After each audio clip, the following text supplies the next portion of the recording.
Hello, everyone. My name is Tanika Gray. I am the founder of the White Dress Project, and we are an organization, nonprofit, that is dedicated to raising awareness about uterine fibroids. And we want to strive to educate individuals about fibroids and the available treatment options. We want to share facts, the latest research, and most importantly, we want to build a supportive community. And today I feel supported because I understand and know that there are people in the room who know exactly what I'm going through. This is going to be my first time sharing a part of my story publicly. So if you see me starting to break down, I want somebody to come up and grab me and support me because I know that this is what this community is about. So my journey with uterine fibroids began at around the age of 14. I always had really heavy menstrual cycles, always extreme bloating. I was that girl that people would be like, Tanika, are you pregnant? And I would be like, no, no, I'm not. So always dealt with heavy bloating, heavy menstrual cycles.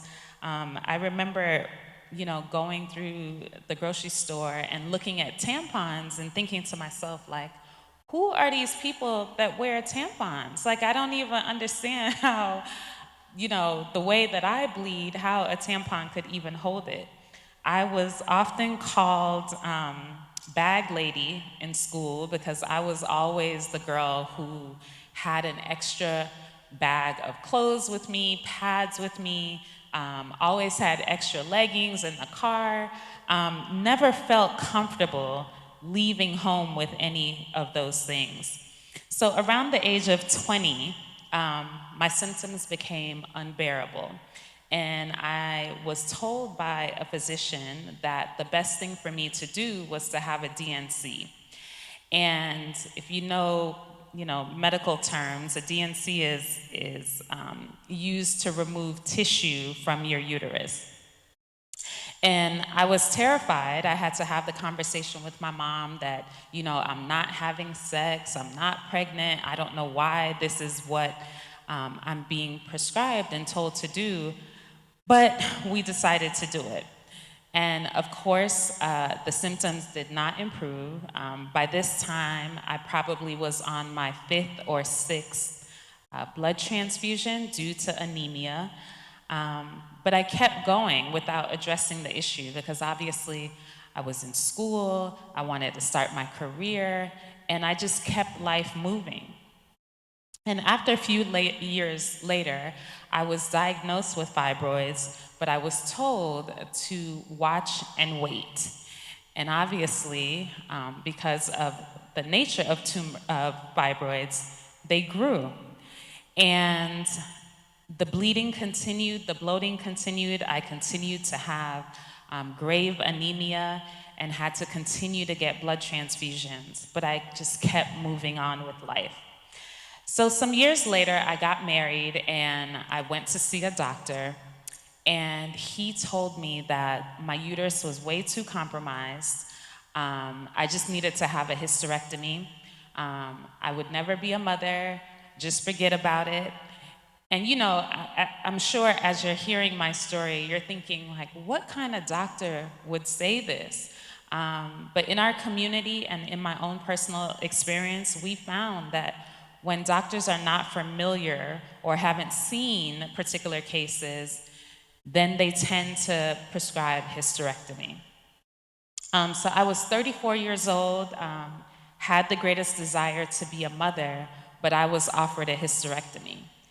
And I think it was extremely challenging for me because I said to myself that I did everything that I was supposed to do, right?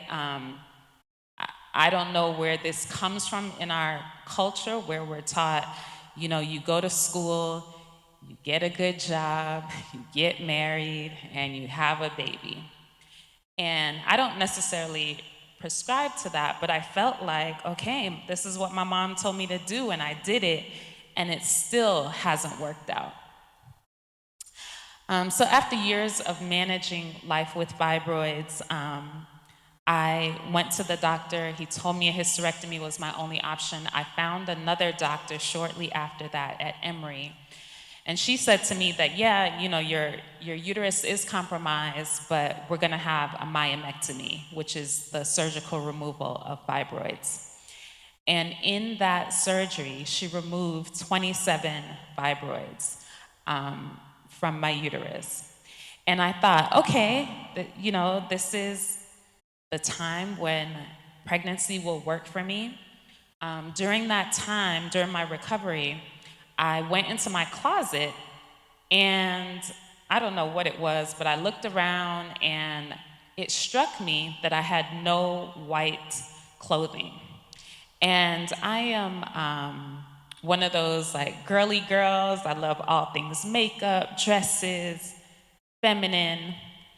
And when I thought about it, I said to myself, I can't believe that, wearing white clothing or going to white clothing functions or just having this as a part of my wardrobe was something that I couldn't do because of these benign tumors.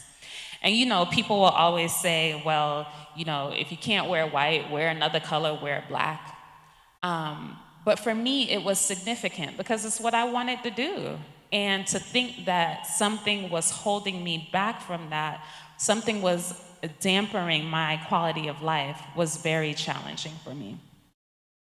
So after my recovery, I decided that I wanted to do something about uterine fibroids because I didn't understand why there was no one asking me for money, no walks, no runs. So when I didn't see it, I created it. And now we are a national organization. We're actually global. We're in South Africa, we're in London, we're in Canada, and we're all across the United States. So I'm so proud of that. Thank you.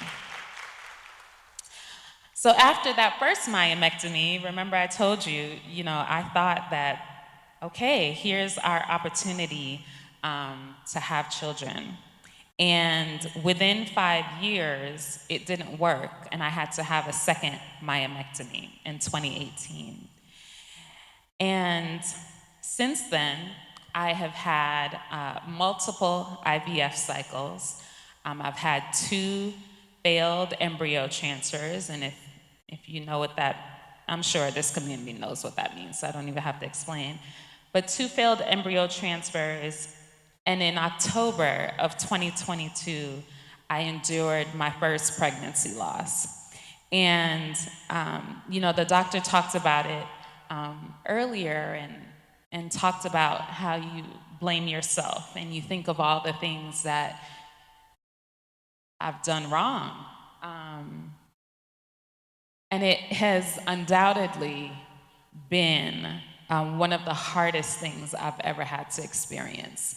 At 6 weeks, and I think just to back up really quickly, when you go through IVF, every moment is a milestone. So, you go through all the injections and then you go through the transfer, you wait to hear if you're pregnant. Then once you're pregnant, you have to wait for your numbers to go up. And then after that, you have to wait for your first ultrasound to see if there's a fetus. Then you have to wait for a heartbeat. So every moment feels like a milestone that you may not get to. So at 6 weeks, I started bleeding. And of course, I was, devastated because I'm like, this is it. And my husband was like, no, let's just pray, let's just keep the faith. And I went to the doctor and she told me I had a subchorionic hemorrhage. I had never heard of that before. And she was like, don't worry, everything will be fine. People have these all the time. And the bleeding wasn't horrible, but it was just enough to keep me in a state of anxiety. But I kept praying, I kept, going along with the pregnancy. Every time I went to the doctor, the baby is fine, the baby is fine. And I think everything was fine until it wasn't fine. Um, at 9 weeks, I lost my baby. And what I've learned through that process is that I did nothing wrong after weeks of therapy and weeks of talking to my pastor and spiritual leaders. I have done nothing wrong. And what God has for me is for me. So if you get nothing else from my story, I want you to understand that whatever part of the journey you are on, hope still exists. And even as I stand here talking to you right now, I still have fibroids. They're not in my cavity, but who knows if that impacted my miscarriage. So it's troubling after all the money you spend, after all the, there's not enough inspirational quotes and meditation and all the things that you feel like you do correctly.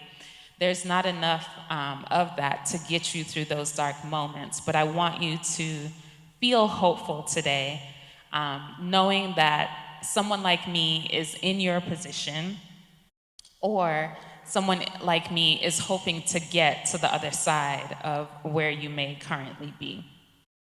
Through it all, I know that my experiences and the community that I've created, the work that we do, will absolutely change the world. And I know that sharing my story will absolutely impact somebody. Maybe not here today, maybe you'll share my story with somebody, but I know that sharing and I know that the work that I'm doing is not in vain. The White Dress Project is a source of support and hope, and we are really providing our warriors with a sense of community and empowerment. And it becomes difficult at times to lead an organization and the work that we do and still be in my own personal journey. But I know that God has a purpose in it all for me. I have 2 embryos left, and I have a doctor's appointment on Monday. So who knows what'll happen, right? But today I feel encouraged and I feel supported by all of you, and I'm thankful. And I think you really have to remain grateful through it all. Thankful for my voice. Thankful for my experiences.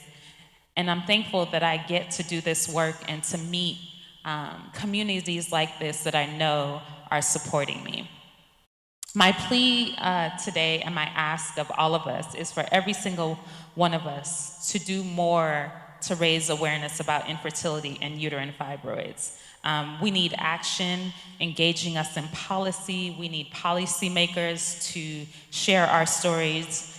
And we need to partner with organizations like Fertility for Colored Girls and the White Dress Project to continue to support them to advocate for the work that all of us do. Thank you so much for being here today. I really want to take a moment to shout out the men that are in the room. Please give them a round of applause. Yes. Because, without your support, I really don't know what I would have done getting through those moments without my husband and without the men in my life who support me. So I just want to shout out the men. Thank you all for being here. Thank you for being here to support your partners. And ladies, as we are going through this, and gentlemen, just keep the hope, just keep the faith, and keep inspiring others, and allow space for all of us to continue to share our stories. Thank you so much.